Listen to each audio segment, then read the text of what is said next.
दोस्तों नमस्कार। Amit academy for civil services में आप सभी का स्वागत है। दोस्तों इस वीडियो में हम उत्तर प्रदेश समीक्षा अधिकारी, सहायक समीक्षा अधिकारी प्रारंभिक परीक्षा के लिए उत्तर प्रदेश स्पेशल से उन व्यक्तित्वों के बारे में पढ़ेंगे जिन्होंने हिंदी साहित्य में योगदान दिया है। यहाँ से एक दो प्रश्न जरूर ही आता है। पिछली बार आया था गोस्वामी तुलसीदास से दो कथनों को लेकर के कि उनका जन्म कहाँ हुआ था, उनकी पत्नी का नाम क्या था। चलिए देखते हैं। सबसे पहले हैं कबीरदास।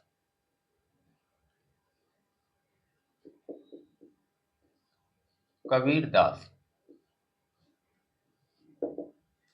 ये खास करके समीक्षा अधिकारी परीक्षा के लिए काम आने वाला है। यूपी में भी अब ऐसे प्रश्न पूछे जाने लगे हैं। समीक्षा अधिकारी के लिए आपको हिंदी बहुत ही काम आने वाला है। 60 प्रश्न पोर्शन बी वाला जो कि हिंदी जीएस में आएगा, उसके साथ ही हिंदी साहित्य से जीएस में भी प्रश्न आने लगे हैं। जैसे हिंदी साहित्य से जुड़े व्यक्तित्वों के बारे में कबीरदास के बारे में है। सबसे पहले इनका जन्म कहाँ हुआ था, माता पिता का नाम क्या था, इनकी रचनाएं क्या थी और इनका योगदान। कबीरदास का जन्म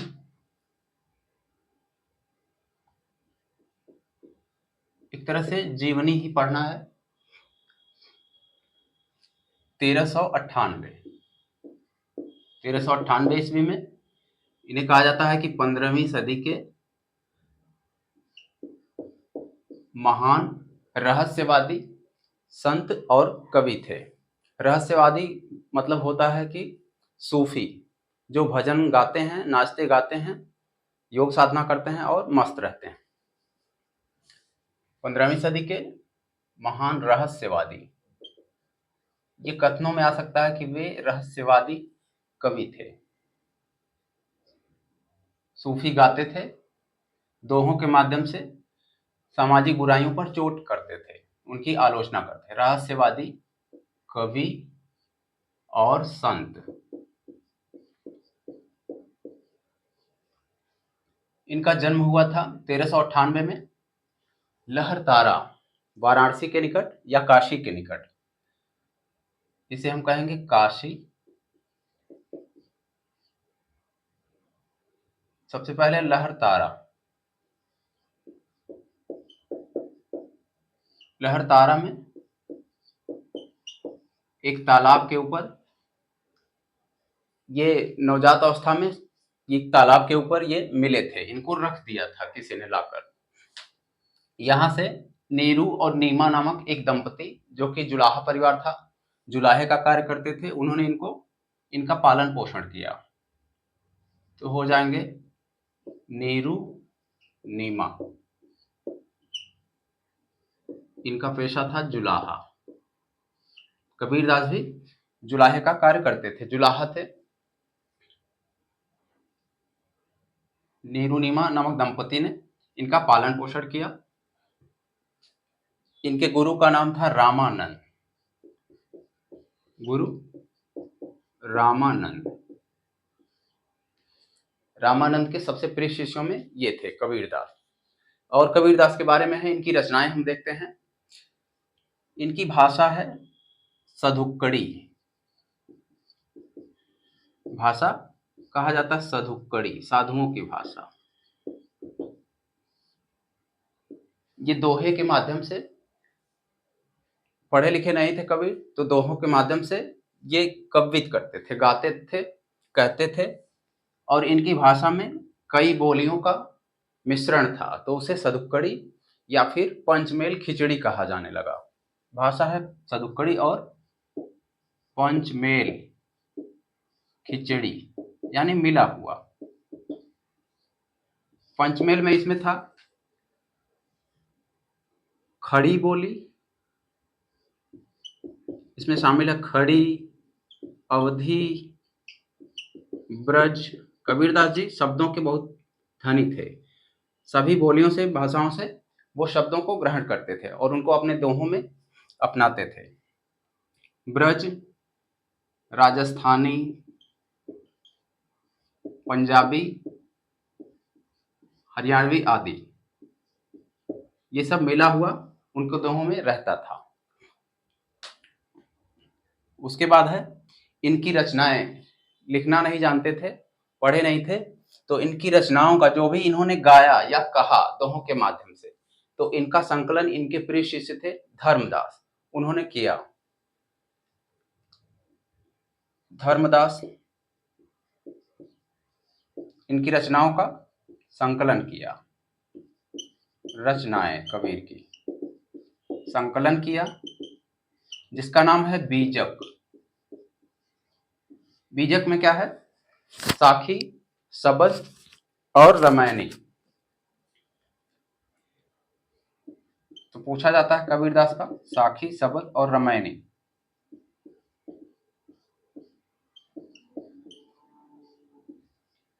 इसमें गद्य पद दोनों में, इनमें सभी में कुछ न कुछ है।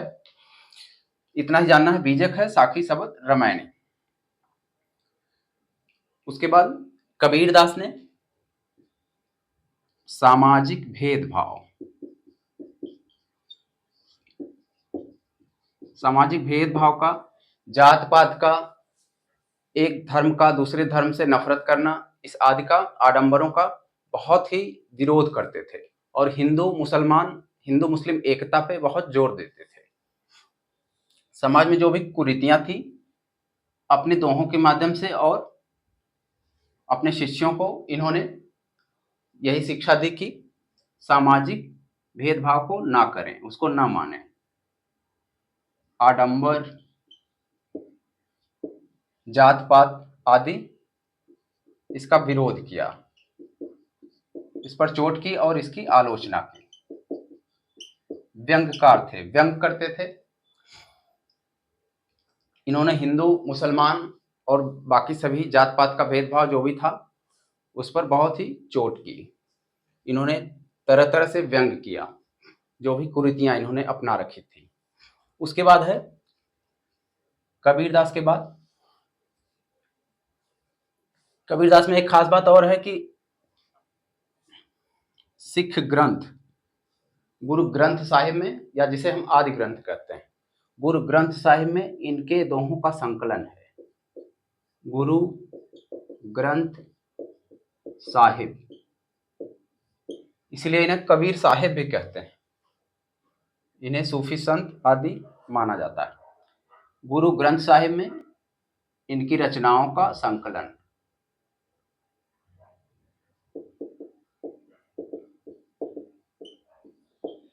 इसमें कबीर, वो सिख धर्म का ग्रंथ है लेकिन कबीर का उसमें दोहों का संकलन है। गुरु ग्रंथ साहिब में दो और लोग हैं अलग से, जो कि सिख धर्म के नहीं हैं, फिर भी उनकी रचनाओं का संकलन किया गया है, क्योंकि सूफियों को हर जगह अपनाया गया है।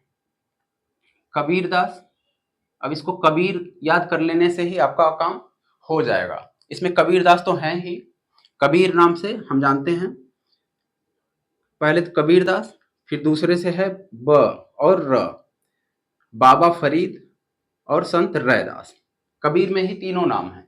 इन लोगों के नाम, इन लोगों के दोहे गुरु ग्रंथ साहिब में संकलित हैं। कबीर से याद रखना है कबीरदास, बाबा फरीद और रैदास। ये हो गया हिंदू मुस्लिम एकता। भक्ति आंदोलन किससे संबंधित थे? ये इनकी रचनाओं ने भक्ति आंदोलन को, हिंदी साहित्य के भक्ति आंदोलन को बहुत ही प्रभावित किया। भक्ति काल के निर्गुण शाखा के ज्ञान मार्गी कवि, निर्गुण शाखा के ज्ञान मार्गी कवि और संत। निर्गुण शाखा यानी ये एक ऐसे ईश्वर में विश्वास करते थे जो एक ही ईश्वर है, एक सर्वोच्च ईश्वर में विश्वास, कर्मकांडों का विरोध करते थे। निर्गुण शाखा, ज्ञान मार्गी, एक सर्वोच्च ईश्वर, ये सभी बातें हो गई कबीरदास से संबंधित। इनका निधन होता है मगहर में 1494 में। 1494 में मगहर में इनका निधन होता है।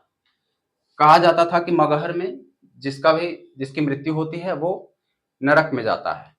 तो उस सामाजिक कुरीति पर चोट करने के लिए, ऐसी मान्यता पर चोट करने के लिए ये मगहर गए और वहां इनका अंत में निधन हुआ। ये दिखाने के लिए, समाज को चेतना जगाने के लिए ये चले गए मगहर अंतिम समय में। अब इसके बाद है सूरदास। दूसरे विशेष हैं सूरदास।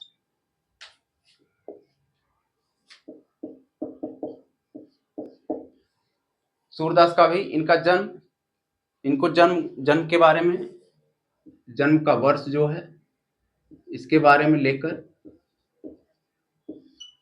एक राय नहीं है। वो कहा जाता है कि 1478 या 1483 इनका जन्म होता है आगरा और मथुरा, आगरा मथुरा के पास। ये हो गया।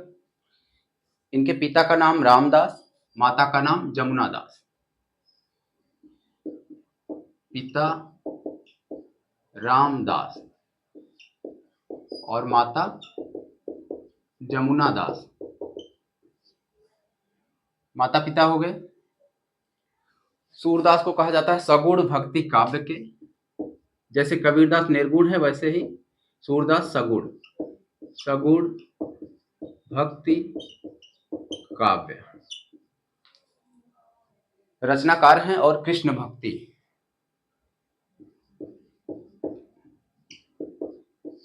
इनका कार्य क्या है? कृष्ण भक्ति। इनकी भाषा है ब्रज भाषा में सूरदास ने कृष्ण के बारे में गाया है। उनका बचपन, उनका वात्सल्य जो भी था, बहुत ही अच्छा वर्णन किया है।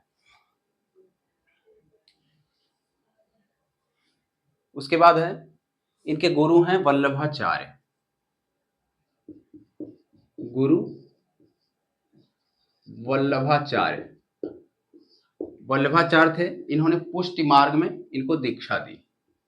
पुष्टि मार्ग से संबंधित थे वल्लभाचार्य, और कहा कि जा करके कृष्ण की भक्ति का गायन करो। तो ये गाते बजाते थे, घूमते रहते थे। कहा जाता है कि ये जन्मांध थे, जन्म से ही अंधे थे। इसके बारे में भी एक मत, कोई एक राय नहीं है। इन्हें अष्टछाप का कवि कहा जाता है। हिंदी साहित्य में होता है अष्टछाप। अब इनकी रचनाएं देखते हैं।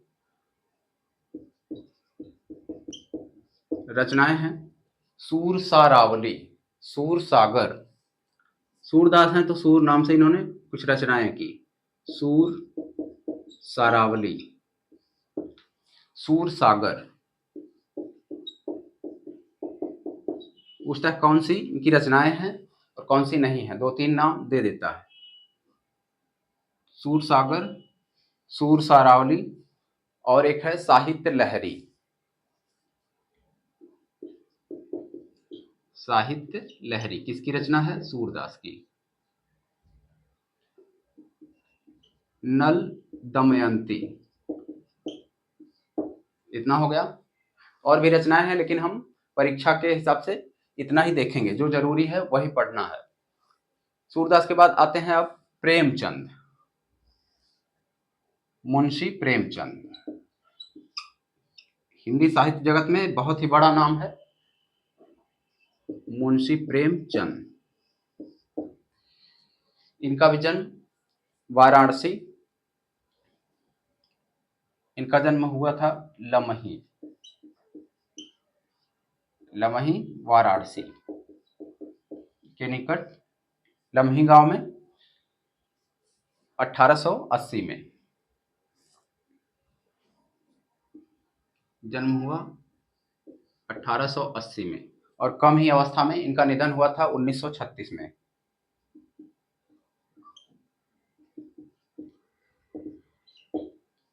इनका कार्य था, इनके माता पिता का नाम देखते हैं। पिता हैं अजायब राय, पिता अजायब राय,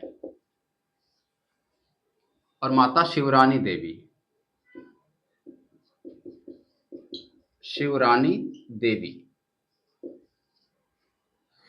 माता पिता का नाम हो गया। ये हिंदी उर्दू के साहित्यकार हैं, हिंदी भी लिखते थे, उर्दू भी। साहित्यकार, कहानीकार, उपन्यासकार, निबंधकार, ये सभी थे। बहुत ही प्रसिद्ध निबंध और कहानियों के बारे में ये जाने जाते हैं, उससे संबंधित। जैसे इनकी रचना है गोदान, इसे हिंदी जगत का श्रेष्ठ उपन्यास कहा जाता है। गोदान, गबन,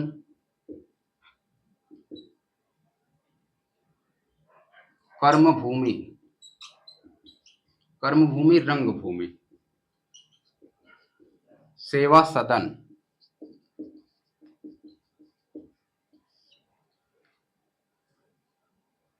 ये सभी हैं।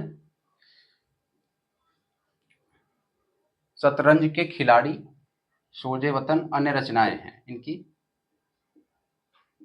शतरंज के खिलाड़ी,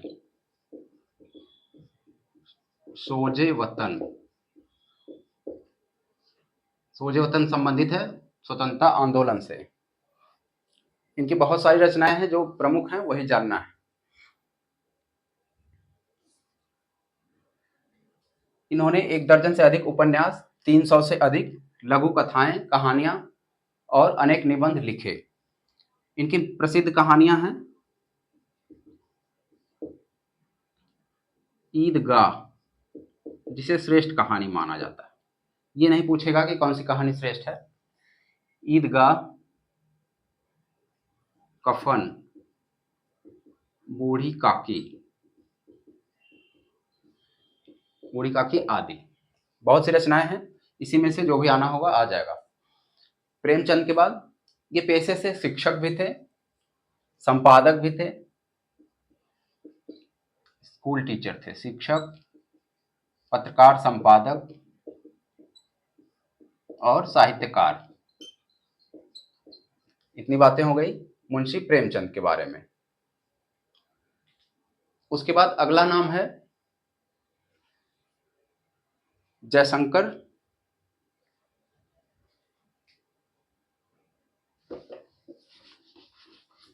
प्रसाद।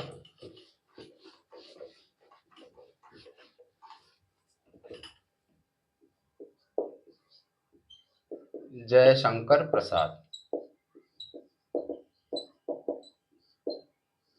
इनसे भी प्रश्न, इनकी रचनाओं को, इनसे रचनाएं अक्सर पूछी जाती हैं कि कौन सा जयशंकर प्रसाद का है।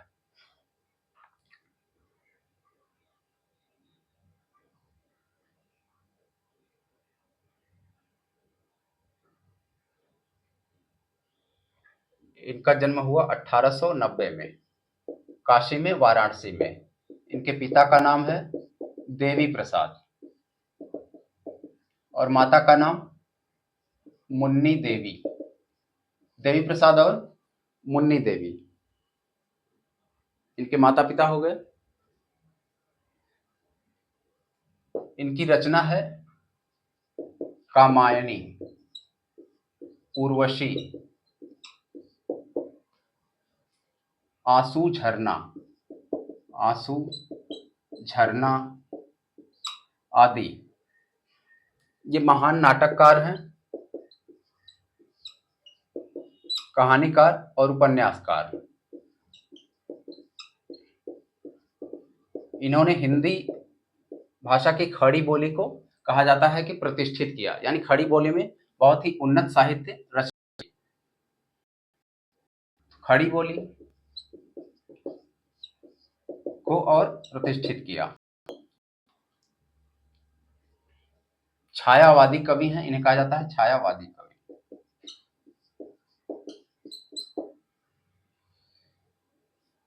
उसके बाद आते हैं, अगले हैं भारतेंदु हरिश्चंद्र। भारतेंदु हरिश्चंद्र, इनका जन्म हुआ है 1850। ये भी वाराणसी, काशी, बनारस। आधुनिक हिंदी साहित्य का पितामह इन्हें कहा जाता है। आधुनिक हिंदी साहित्य के पितामह।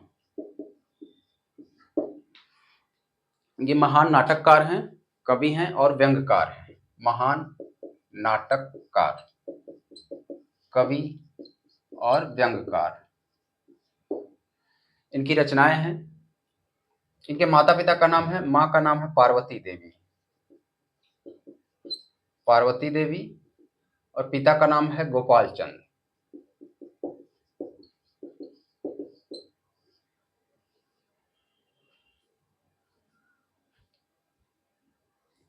इनकी रचनाएं हैं।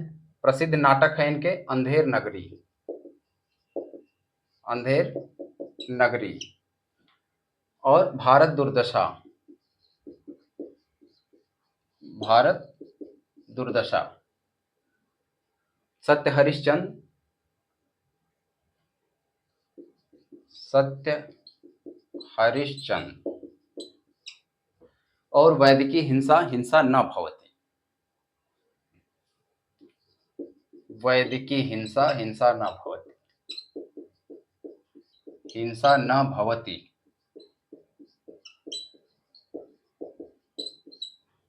ये हो गया। इन्होंने 18 वर्ष की अवस्था में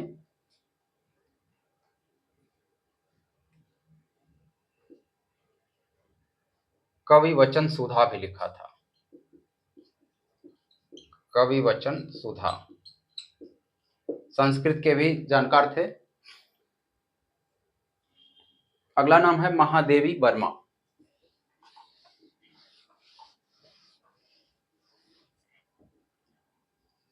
महादेवी वर्मा।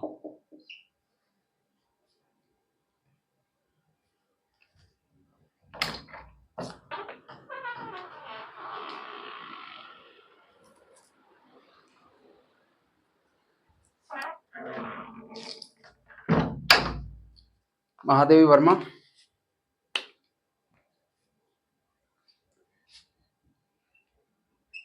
महादेवी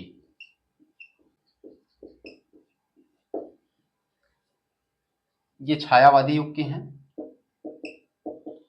छायावादी कवयित्री। कविताओं के लिए इन्हें जाना जाता है, कवयित्री। कवयित्री आता रहता है आरओ में, हिंदी वाले में ऐसे लिखा जाता है। इनका जन्म हुआ था 1907 में फर्रुखाबाद में, जन्म 1907 फर्रुखाबाद, फर्रुखाबाद यूपी। और इनका निधन हुआ प्रयागराज में, क्योंकि प्रयागराज में ही इनकी कर्मस्थली थी, प्रयागराज 1987 में। इलाहाबाद यूनिवर्सिटी से ये पढ़ी थी। इनके पिता गोविंद प्रसाद और माता हेमरानी। पिता गोविंद, माता हेमरानी।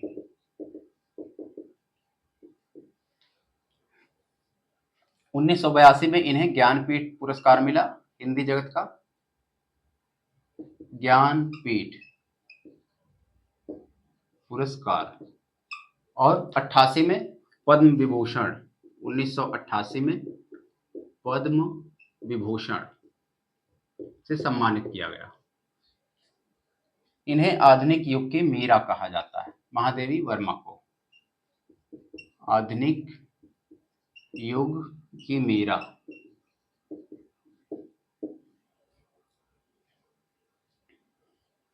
इनकी रचनाएं हैं दीप शिखा,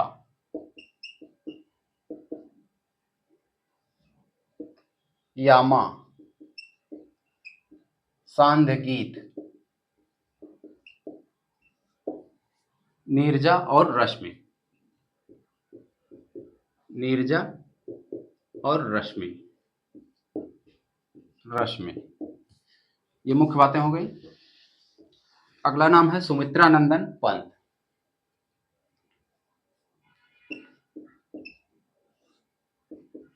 सुमित्रा नंदन पंत इन्हें कहा जाता है प्रकृत के सुकुमार कवि। प्रकृत के सुकुमार कवि। प्रकृति पे आधारित इनकी रचनाएं वर्षा, बादल, तितली आदि पे इनकी रचनाएं होती हैं।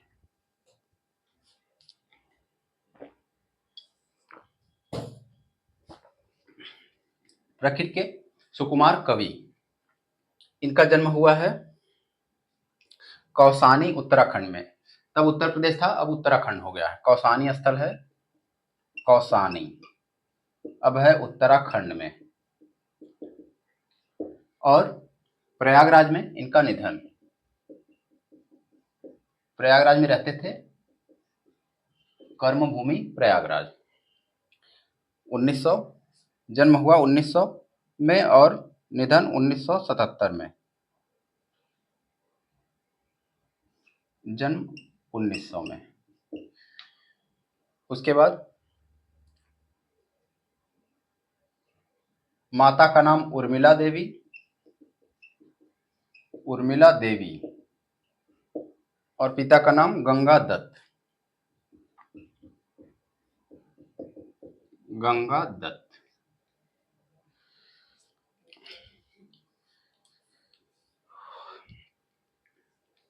इनकी रचनाएं हैं चिदंबरा, पल्लव गुंजन। पूछा जाएगा कौन सी इनकी रचना है या कौन सी नहीं है। पल्लव गुंजन, कला और बूढ़ा चांद। कला और बूढ़ा चांद।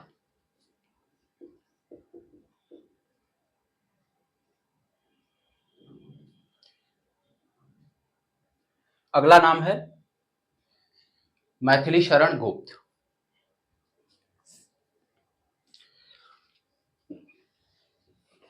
मैथिली शरण गुप्त, जिन्हें कहा जाता है राष्ट्र कवि। मैथिली शरण गुप्त।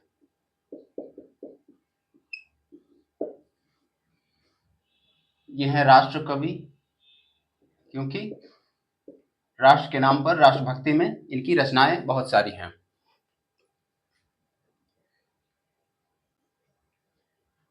इनके पिता का नाम है रामचंद्र। इनका जन्म हुआ चिरगांव में। चिरगांव है यूपी में। 1886 में। 1886 चिरगांव यूपी इनका जन्म हुआ है।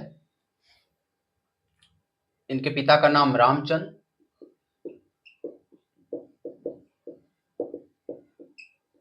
और माता का नाम काशीबाई। काशीबाई। खड़ी बोली में इनकी रचनाएं हैं, तो खड़ी बोली को इन्होंने प्रतिष्ठित किया। खड़ी बोली में इनकी महत्वपूर्ण रचनाएं हैं। अब इनकी रचनाएं देखते हैं। भारत भारती। भारत भारती, साकेत, यशोधरा, पंचवटी, जयद्रथ वध। जयद्रथ वध।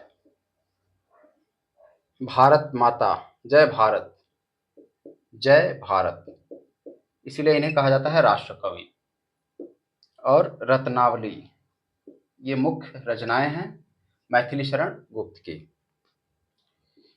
इतने नाम काफी हैं। यहां से कम एक प्रश्न आरओ में जरूर बनेगा। दोस्तों, आपको वीडियो अच्छा लगा हो तो लाइक करें, और हमारे चैनल पर नए हैं और अभी सब्सक्राइब नहीं किया है तो प्लीज सब्सक्राइब करें। धन्यवाद।